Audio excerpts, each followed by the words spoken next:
नमस्कार, आप देख रहे हैं एएमवी नेटवर्क और मैं हूं आपके साथ सत्यम गौर। आगामी लोकसभा चुनाव को लेकर कांग्रेस और भाजपा दोनों ने ही अपनी तैयारी पूरी कर दी है, कह सकते हैं तेज कर दी है। और जहां भाजपा दावे कर रही है कि हम एक बार फिर से पांचों लोकसभा सीट पर काबिज होंगे उत्तराखंड में, तो वहीं दूसरी तरफ कांग्रेस कह रही है कि इस बार की गणित कुछ अलग ही होगी। भाजपा ने इस लोकसभा चुनाव में 10% वोटिंग बढ़ाने का लक्ष्य भी रखा है। इस संबंध में केंद्रीय नेतृत्व से मिले निर्देश के बाद प्रदेश भाजपा ने काम करना शुरू कर दिया है।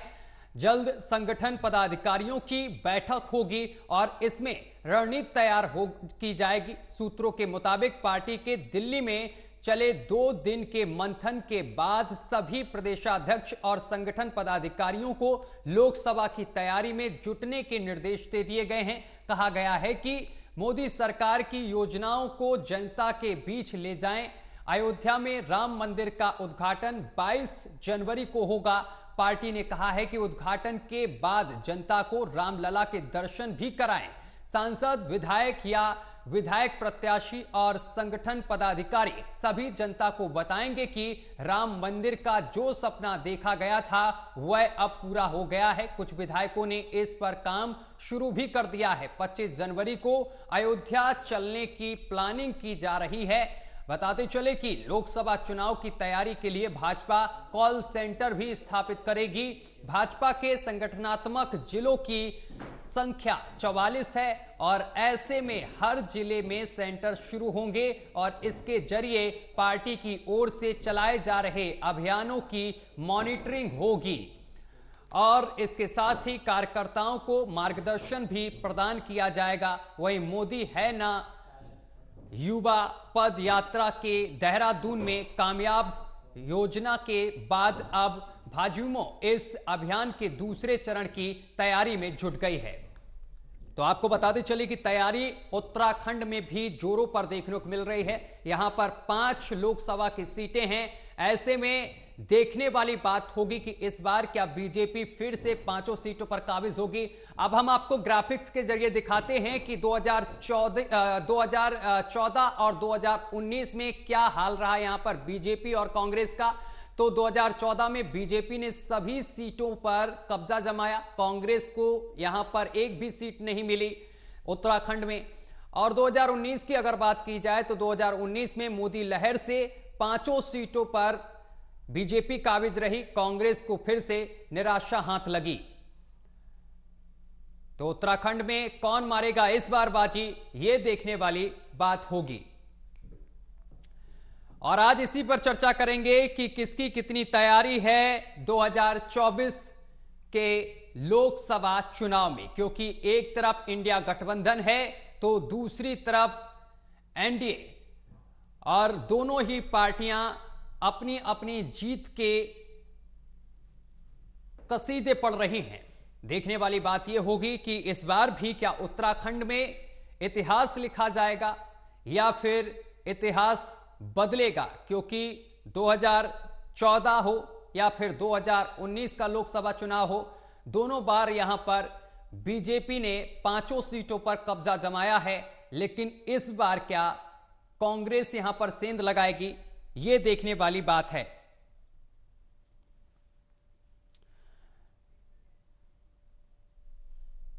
तो क्या है कांग्रेस की तैयारी इस लोकसभा चुनाव में और क्या है बीजेपी की तैयारी, यह जानेंगे, क्योंकि दोनों ही पार्टियां उत्तराखंड की 5 सीटें जीतने की बात कर रही हैं।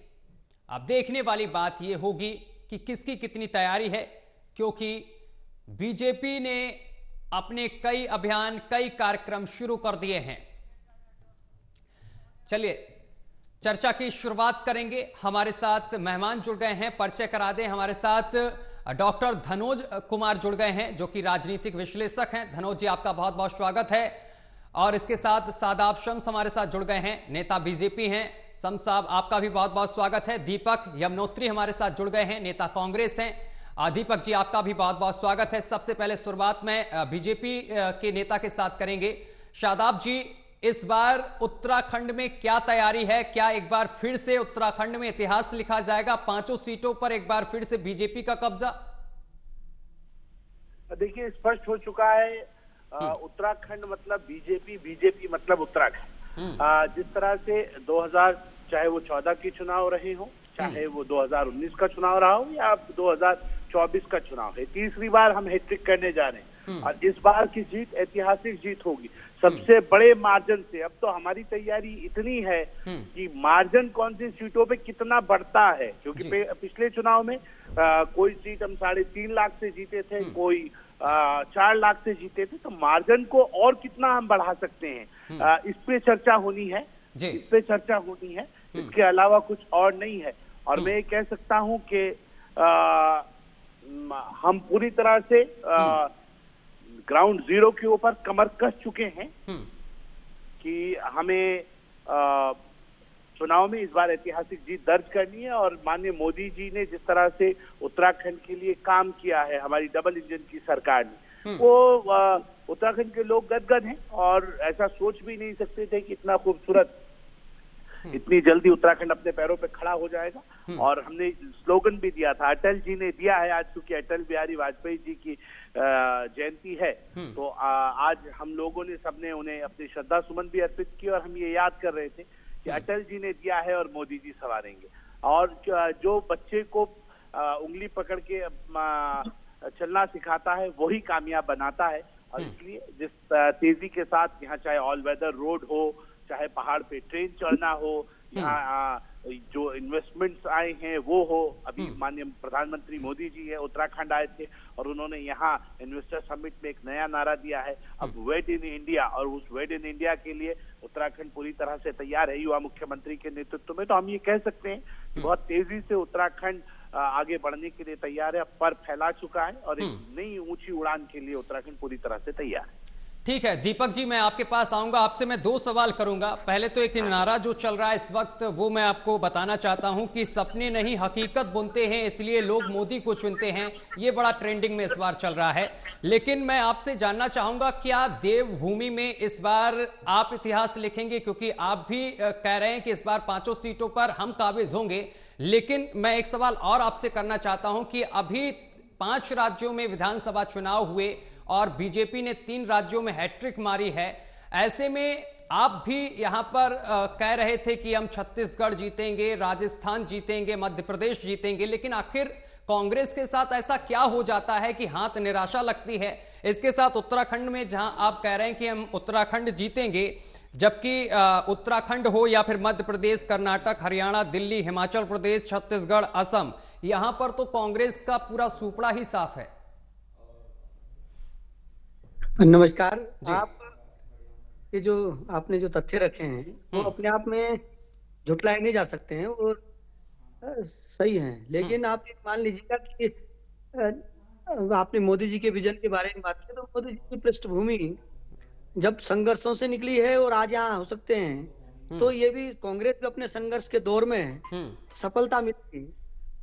हमारे संगठन की जो लोकतांत्रिक प्रक्रिया है उसमें हमेशा चीजों को समाज के बीच में रखा जाता है, जनता जनार्दन निर्णय देती है। और अगर कुछ विषयों पर मोदी जी ने बेहतर निर्णय लिए हैं, उन चीजों को देखते हुए उन्हें जनता ने पिछले दिनों तक समर्थन दिया है। इस बार बहुत सारी चीजें कुछ विपरीत हैं। तो आप महंगाई, बेरोजगारी, उनके पैमाने पर जो चीजें रही हैं उस पर आज भी वह नाराज है। और कल ही आपने देखा होगा, तो महंगाई बेरोजगारी अगर है तो महंगाई बेरोजगारी का मुद्दा आपको रखने का मौका मिला था संसद में, तब आप लोग बाहर प्रदर्शन कर रहे थे, मिमिक्री कर रहे थे, वहां पर इस चीज को उठाना चाहिए था। आपने इस पर भी कोई ठोस कदम नहीं उठाए हैं जनता के लिए, यानी कि विपक्ष की जो भूमिका होनी चाहिए वो कोई खास नहीं देखने को मिली। बिल्कुल, आपका जो कहना है बिल्कुल सही है कि हमारे संगठनात्मक तरीके में बहुत कुछ परिवर्तन की जरूरत है। अभी हम अपने राज्य की बात करें, क्योंकि मैं पूरे देशव्यापी पे कांग्रेस की यहाँ पर बात रखूं तो वो बड़ी हल्की बात हो जाएगी। मैं राज्य उत्तराखंड की बात करूं तो यहाँ पर संगठन को मजबूत होने की जरूरत है। और मैं इस बात के लिए आपके टेलीविजन के माध्यम से भी और अन्य प्लेटफॉर्म पर संगठन को ये बात रखता भी हूँ कि भारतीय जनता पार्टी संगठन को जिस तरह से मजबूती दे रही है, उस वजह से ही उनके जो चीजें हैं वो उनके फेवर में आती हैं। हमें भी इस ओर ध्यान देना और इस समय हम लोग इस ओर काम कर रहे हैं। और मैं क्योंकि मैं पब्लिक की बात करूं कि कल ही आप देखा होगा उत्तराखंड आंदोलन की जो बात आई है, अभी उसी तर्ज पर भू कानून और मूल निवास की बात हुई है। हम भी कहते हैं और भारतीय जनता पार्टी के लोग भी कहते हैं कि अटल जी ने बनाया है, मोदी जी संवारेंगे, और जैसा कि उनका भरोसा भी है, क्योंकि जिस तरह से आपने उत्तराखंड जम्मू कश्मीर में 370 को वहां पर हटाकर और एक नई प्रणाली डालने का काम किया, हमें उसी उम्मीद के साथ राज्य सरकार से और केंद्र सरकार से उम्मीद भी है कि आप लोग उत्तराखंड के उस भू कानून को, मूल निवास को उत्तराखंड राज्य को देंगे, जो उसकी मूल संरचना है। ये सब बिंदु लोकसभा चुनाव में भी रहेंगे, जनता जनार्दन के बीच में रहेंगे और जनता जनार्दन इस पर विचार करेगी। अब अभी क्या है, अभी आपके पास क्या है? चौथी इंडिया गठबंधन की बैठक हो गई, ठोस चीजें हाथों में क्या है जो आप बीजेपी के जीत के पहिए को रोक सके? उसके लिए सिर्फ यही है कि अगर कांग्रेस को जीतना है तो कांग्रेस को सिर्फ किसी को गाली देकर नहीं जीता जा सकता है। तो आप मानते हैं कि कांग्रेस गाली देती है? वो हम करेंगे। आप मानते हैं यानी कि कांग्रेस गाली देती है? मैं ये कहूंगा कि जैसे हम लोग मिमिक्री या इन सब चीजों में ना पड़े। मिमिक्री हो गई, इंडिया गठबंधन के तमाम नेता उत्तर प्रदेश और बिहार की जनता को लेकर तरह तरह की टिप्पणी करते हैं, सनातनियों को लेकर तरह तरह की विवादित टिप्पणी करते हैं। इन तमाम चीजों को जब सामने निकल कर आ रही, क्या लगता है जीत हासिल होगी? सनातन भारत का मूल संरचना का हृदय है, उसका अपमान कांग्रेस नहीं कर सकती है और न कांग्रेस ने कभी किया है। जो नेता जो भी नेतृत्व इसका वो करता है, वो उसका खामियाजा भुगतेगा, क्योंकि सनातन हम सबके, सनातन हमारी संरचना है, संरचना हमारी संस्कृति है, संरचना हमारा अध्यात्म। तो डीएमके, दीपक जी, डीएमके तो आपके साथ हाथ मिलाकर चल रही है इंडिया गठबंधन में, तो डीएमके ही के तीन नेताओं के ऐसे बयान सामने निकल कर आए हैं, सनातन को लेकर, गाय को लेकर, गौ माता को लेकर, उसके साथ अब हिंदी पट्टी को लेकर। तो क्या लगता है कि नैया पार नहीं होगी 2024 में? है तो आप ही के साथ, आप खुद कह रहे हैं इस चीज को। तो हमारे कांग्रेस के शीर्ष नेतृत्व द्वारा उनको इस संबंध में बतला दिया गया है कि आप इस तरह की बयानबाजी ना करें। यदि आप ऐसा करते हैं तो इसका खामियाजा आप स्वयं में भुगतेंगे, क्योंकि बात तो सिर्फ राजनीतिक पद प्राप्त करने के लिए नहीं है, बात हमारी मूल धारणा है, हमारी भावनाएं हैं। ठीक है, सनातन से वापस आऊंगा। डॉक्टर धनोज हमारे साथ जुड़े हुए हैं। डॉक्टर धनोज, आप बड़ी बारीकी से समझते हैं और तमाम चुनाव आपने देखे भी हैं। 2024 का चुनाव का आपको क्या देखने को मिल रहा है? उत्तराखंड की अगर खास तौर पर बात की जाए, क्या उत्तराखंड में कांग्रेस काबिज हो पाएगी? जिस तरीके से वो कह रही है कि 5 सीटों पर हम कब्जा इस बार जमाने वाले हैं, आपको लगता है ऐसा? बहुत बहुत धन्यवाद सत्यम। 2 लाइन से शुरुआत करूंगा जी। भली भांति जानते हैं सब सियासत का दस्तूर, भली भांति सब जानते हैं सियासत का दस्तूर जी। राजनीतिक दल अभी है जनता से दूर। देखिए, इस बार लोकसभा का समीकरण बहुत ही अलग है, क्योंकि इस बार एक धारा नहीं है, 3 धारा है। एक एनडीए, एक इंडिया और दूसरा बहुजन समाज पार्टी। क्योंकि आपको थोड़ा सा समझना पड़ेगा, इस बार जो ये लोग कुछ भी खिचड़ी पका रहा हो, दीपक जी, सदाब सब, ठीक है, लेकिन इस बार का जो राजनीतिक चुनाव है ना, खासतौर पर लोकसभा का, इस बार थोड़ा अलग ट्रेंड है। क्यों? क्योंकि अभी जो लड़ाई चल रही है वो चल रही है कि हमारे हक अधिकार के लिए कौन बोल रहा है। तो जो 85% पिछड़ा, दलित, शोषित, पीड़ित, वो भी अब एकजुट लामबंद हो रहा है। क्योंकि आपको पता होगा, मंदिर में पुजारी एक होते हैं लेकिन पूजा करने वाले अनेक होते हैं। ठीक उसी तरह अब राजनीतिक में ये नहीं है कि पूजा कराने वाले एक होंगे और पूजा करने वाले अनेक होंगे। देवभूमि है, मैं मानता हूँ देवभूमि है, वहां सब धर्म को वरीयता दे रहे हैं, लेकिन धर्मो रक्षति रक्षता, वो ठीक है रक्षा करने के लिए, लेकिन लॉ एंड ऑर्डर, कानून, रोजगार, बेरोजगारी, महंगाई, युवाओं को सम्मान, महिलाओं की इज्जत को बरकरार रखना, ये सब मुद्दा भी इस बार 2024 में, जहां कहीं ना कहीं मोदी जी को भी चुनौती है और कांग्रेस तो चुनौती से दूर है ही। क्यों दूर है? क्योंकि अभी आप देखे ना, दीपक जी भी बोला कि उन्होंने अपने आला कमान से कह दिया कि भैया आपके वजह से हमारी वोट बिगड़ रही है, हमारी दस्तूर बिगड़ रही है। लेकिन सच्चाई अभी है धरातल पर कि अच्छे अच्छे कैंडिडेट जो दल देगा इस बार 2024 की बात कर रहा हूं, क्योंकि हर जगह ब्रह्मा विष्णु महेश नहीं जाते, उस जगह आपको स्वयं चलना पड़ेगा। इस बार जो अच्छे दल, अच्छे कैंडिडेट, जो वाकई लॉ एंड ऑर्डर को जानता हो, जो वाकई युवाओं को सम्मान देना जानता हो, जो वाकई महिलाओं को अपने घर के महिलाओं की तरह समझता हो। तो इसलिए इस बार की जो राजनीति है 2024 की, क्योंकि अभी जंग छिड़ी हुई है, मैं आपको उदाहरण के तौर पर दे देता हूं। मैं थोड़ा सा बिहार का ही उदाहरण देकर समझाता आपको। ये अभी नीतीश जी यहाँ के मुख्यमंत्री है जी। लेकिन वो चुनौती से लड़ रहे कौन? एक अभी मनीष कश्यप जेल से छूट के आया। उनका क्या अधिकार था? मजदूरों की लड़ाई लड़ रहा था कि मजदूर जो बाहर में जाके सम्मान से रोजी रोटी कर सके। पहली बात, वो क्यों बाहर जाते हैं? क्योंकि अगर उसको बिहार में रोजगार मिलेगा तो बाहर नहीं जाएगा, और बाहर जा रहा तो उसके साथ अत्याचार हो रहा, और उसको जेल में ठूस दिया है, और उस पर क्या लगा दिया? देशद्रोह, पता नहीं क्या क्या लगा दिया। अब वो जेल से बाहर आ गया। दूसरा, प्रशांत किशोर, जो इन तमाम नेताओं को कभी सलाह दे रहे थे, अभी वो पैदल चल रहे। तो कहीं न कहीं चुनौती है। ठीक उसी तरह आपको याद होगा कि बहुजन समाज पार्टी के ऊपर आरोप लग रहा था कि वो कहीं न कहीं अंदर खाने भाजपा को सपोर्ट कर रही है, लेकिन अब उन्होंने भी अपनी चुनौती स्वीकार की और आकाश आनंद को उत्तराधिकारी बना दे कि युवा को। तो कहीं न कहीं मैसेज दिया है कि युवा लोग आए राजनीति में, अपने हक अधिकार के लिए सांसद बने, क्योंकि अब ये बुड्ढों का नहीं चलेगा जो सांसद 70, 80, 90 साल, 65 साल। इसलिए 2024 का जो सिनेरियो इस बार सत्यम आपको देखना मिलेगा, देखने को कि इस बार युवा लोग बहुत संसद में जाएंगे, और ऐसे युवा जैसे आपके तरफ पढ़े लिखे युवा, जिन युवा को मालूम है कि देश की सेवा क्या है, सेना के तरह देश के अंदर नाली बननी चाहिए, बिजली पॉल लगनी चाहिए, उस पर बॉल लगनी चाहिए, 24 घंटा लाइन लगनी चाहिए। सिर्फ कह देने से लाइन नहीं है, क्योंकि पहाड़ों की स्थिति आपको पता है, मैं तो घूमता रहता हूँ। जब राज्य को क्या दिक्कत होती है, मान लीजिए उसको इमरजेंसी हो जाए तो अस्पताल नहीं पहुंच पाते, जहां पर बीजेपी कांग्रेस दोनों ने ठगा है, क्योंकि उत्तराखंड में ना तो पर्याप्त अस्पताल कांग्रेस ने दिया, ना बीजेपी ने, और ना स्कूल कॉलेज दिया। वहां के बच्चे कहां जा रहे पढ़ने? आप देखिए उत्तराखंड के ज्यादातर बच्चे आपको दिल्ली में मिलेगा रोजगार के लिए। क्यों? ये सब रोजगार के लिए पूछ रहा है, ये तमाम युवा वो पूछ रहे बीजेपी कांग्रेस से कि भैया आपको इतने दिनों से हमने सरकार बनाया, आपको मैंने दिया, लेकिन कहाँ हो? ये छोटी छोटी उपलब्धि है इनके पास, बीजेपी के पास, कि ठीक है फंसे हुए मजदूर को निकाल दिया इन्होंने, वो ठीक है, वो सरकार का दायित्व है। लेकिन एक सवाल जो सबसे बड़ा सवाल है आज उत्तराखंड के लिए, वो सवाल यही है कि उत्तराखंड की व्यवस्था को ठीक कौन करेगा? उत्तराखंड को जो केंद्र में नुमाइंदा करने वाले लोग, वो कौन ऐसे लोग हैं जो वहां के नौजवान के चेहरे पर हंसी लाएगा? वहां के लड़की जो पढ़ लिख कर बीएड ग्रेजुएट, उनको बाहर नौकरी लेना जाना पड़े, और जो दहेज पीड़ित हो रही है, यानी जिसको लॉ एंड ऑर्डर कहते हैं, उस लॉ एंड ऑर्डर को कौन सुधारेगा? इसलिए मुझे लगता है कि 2024 का जो चुनाव है, ये दोनों जो ख्वाब देख रहा 5 सीट का, मुझे लगता है सत्यम इन दोनों के लिए 5 सीट बहुत कठिन होने वाला उत्तराखंड।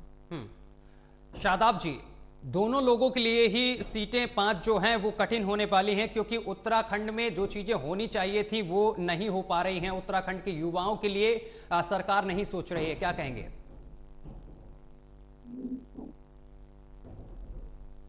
शादाब जी, आवाज पहुंच रही है आप तक? शादाब जी से हमारा आप मुझे सुन पा रहे हैं? जी सुन पा रहा हूं। पहले तो मैं ये जानना चाहूंगा कि ये जो बंधुवर बैठे थे, बहुत आदरणीय हमारे बसपा से, इनका नाम क्या है, थोड़ा मुझे बता दीजिए। डॉक्टर धनोज कुमार, राजनीतिक विश्लेषक।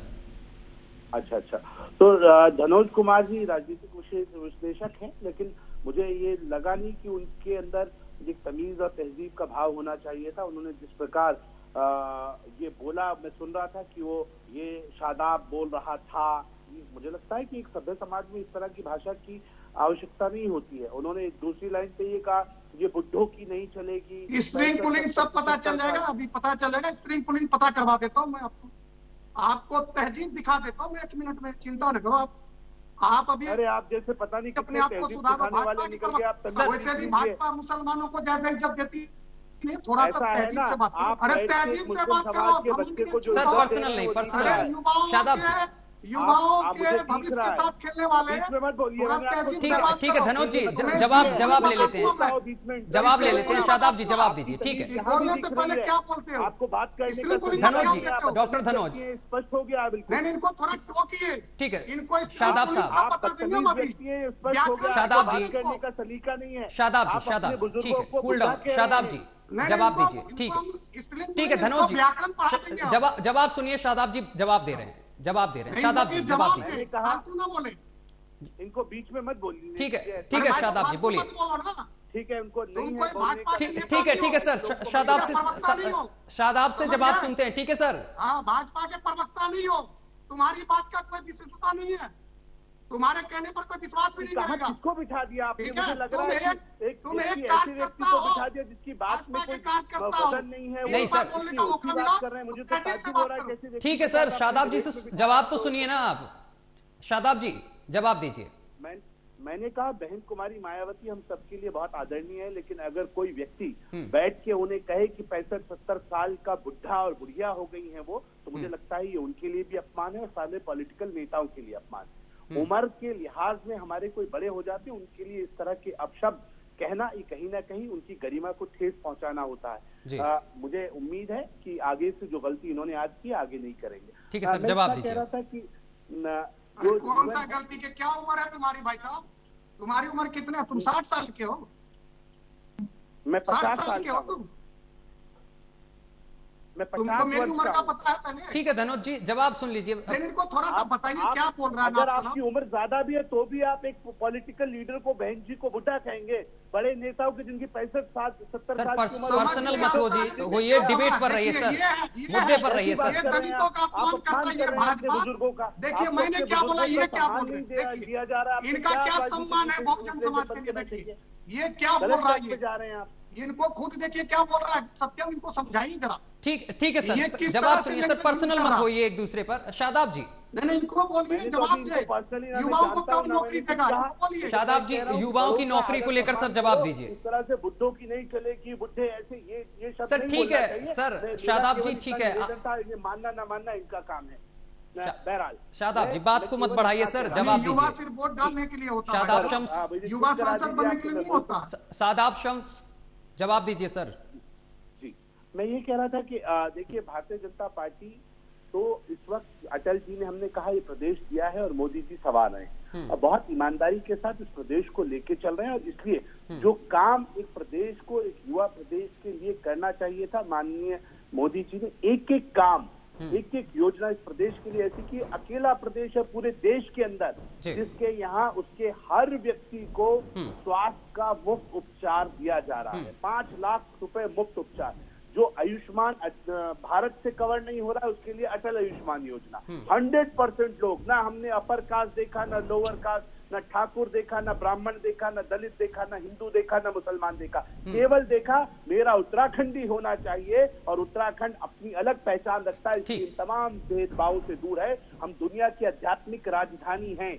हम दुनिया को एक संदेश देने का काम करते हैं और अतिथि देवो भव के ऊपर चलते हैं। हम सबका सत्कार करते हैं, सबका मान सम्मान करते हैं। और जिस जिम्मेदारी के साथ जो कमान युवा मुख्यमंत्री के हाथ में माननीय मोदी जी ने दी थी, उसको युवा मुख्यमंत्री ने भी साबित किया है। जब आपने इन्वेस्टर समिट में देखा किस तरह से पूरी दुनिया उमड़ पड़ी है उत्तराखंड में निवेश करने के लिए। अब उत्तराखंड पर फैला चुका है अपनी अलग पहचान बनाने दीपक जी, ठीक है सर, पूरे देश का एक सबसे मजबूत प्रदेश बनने के लिए हम तैयार हैं।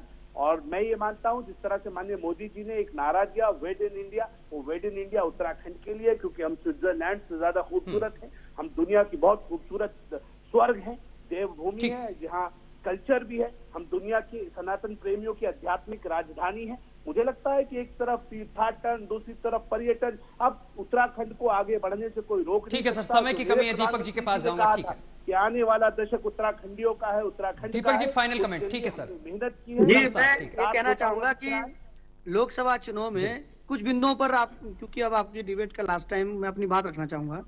कुछ बिंदु हैं जो कि जनता जनार्दन के ऊपर छोड़ता हूँ। हमारी टीवी स्टूडियो में डिबेट से ना तो चुनाव जीते जाते ना हारे जाते हैं, जनता ने तय करना। मैं 2-3 चीजें जनता पे ही छोड़ता हूँ। ये कांग्रेस और भाजपा या सपा या बसपा की जीत नहीं और हार नहीं होगी। जनता इन बिंदुओं पे जरूर सोचे। आज चिरंजीवी योजना राजस्थान में बंद हो चुकी है जो गरीबों के लिए थी। आज ओपीएस जो कि आप कर्मचारियों के लिए था, किसी दूसरे प्रदेश के विषय में बात कर रहे हैं। मैं देश के विषय में बात कर रहा हूँ, क्योंकि राजस्थान में अगर कुछ देश था ये का पार्ट है। सर उत्तराखंड पे, पहले उत्तराखंड पे जवाब दीजिए सर। हर जाति धर्म के लोगों को आज फौजियों, क्या हर वर्ष फौजी में होना लगता था, आज अग्निवीर के नाम पर चीजें रुक गई हैं। और मैं ये कहना चाहूंगा कि इन बिंदुओं पर जरूर जनता ने देखना है। उत्तराखंड भू कानून मूल निवास की ओर अपनी एक मांग लेके चल रहा है, ये भी राज्य ने देखना है। ठीक है सर। बेरोजगारी, महंगाई, सिलेंडर, ये सब चीजें जनता ने देखनी है। और अगर जनता को तब भी मोदी जी पसंद है तो हम और आप क्या कर सकते हैं। तो आपका भी तो सर धर्म है कि आप विपक्ष में हैं और इन तमाम चीजों को उठाएं, मुद्दों को, ना कि मिमिक्री करने पर ध्यान दें। इन तमाम चीजों को सदन में ही तो उठाना होता है, जहां पर आप उठाते नहीं है, हाँ हो होता रहता है और काम खत्म हो जाता है। डॉक्टर धनोज, 10 सेकंड में फाइनल प्रतिक्रिया। देखिए 10 सेकंड में मैं इतना ही कहूंगा, ये दोनों हमारे मित्र युवाओं के मैटर में बोल नहीं पाए। मैं कह रहा हूं उन लोगों के विषय में सोचिए जो बायोडाटा लेकर दिल्ली घूम रहे हैं, समझ गए, वो भी उत्तराखंड के ही है, वो हमारे बिहार के नहीं है। ठीक बात हो रही है कि जब रोजगार की बात आएगी, सुशासन की बात आएगी, तब ये लोग दूसरे चीज की बात करने लगेंगे। मेरा कहना इतना ही है, क्या वहां के नौजवान लड़के लड़की का कौन सा गुनाह है? वो लोग जो है रोजगार मांग रहा, वो लोग इंसाफ मांग रहा, रोजगार, वो समिट अभी किया। ठीक है समिट में कहा रोजगार का घोषणा हुआ? निकाली युवा मुख्यमंत्री ने। नहीं, मुख्यमंत्री युवा है तो कहाँ युवाओं का न्याय हो रहा है? युवाओं के साथ नौकरी निकाली, हर विभाग में युवाओं। ठीक है सर, समय की कमी है, माफी चाहते हैं आप तीनों मेहमानों से। बहुत बहुत शुक्रिया आप तीनों मेहमानों का हमारे साथ जुड़ने के लिए और तमाम बातचीत करने के लिए। तो एक जो नारा इस वक्त ट्रेंडिंग में है, सपने नहीं हकीकत बुनते हैं, इसलिए लोग मोदी को चुनते हैं। फिलहाल ये देखने वाली बात ये होगी कि देवभूमि में 5 सीटें किसके खाते में जाती हैं। क्या इन 5 सीटों पर इंडिया गठबंधन के खाते में 5 सीटें जाएंगी या फिर बीजेपी एक बार फिर से इन 5 सीटों पर अपना कब्जा जमाएगी? फिलहाल तैयारियां दोनों ही पार्टियों की बड़ी तेजी से चल रही हैं। देखने वाली बात यह होगी कि 2024 के लोकसभा चुनाव में कौन बाजी मारता है। फिलहाल मेरे साथ अभी के लिए बस इतना ही। देश दुनिया की तमाम खबरें देखने के लिए देखते रहिए AMV नेटवर्क।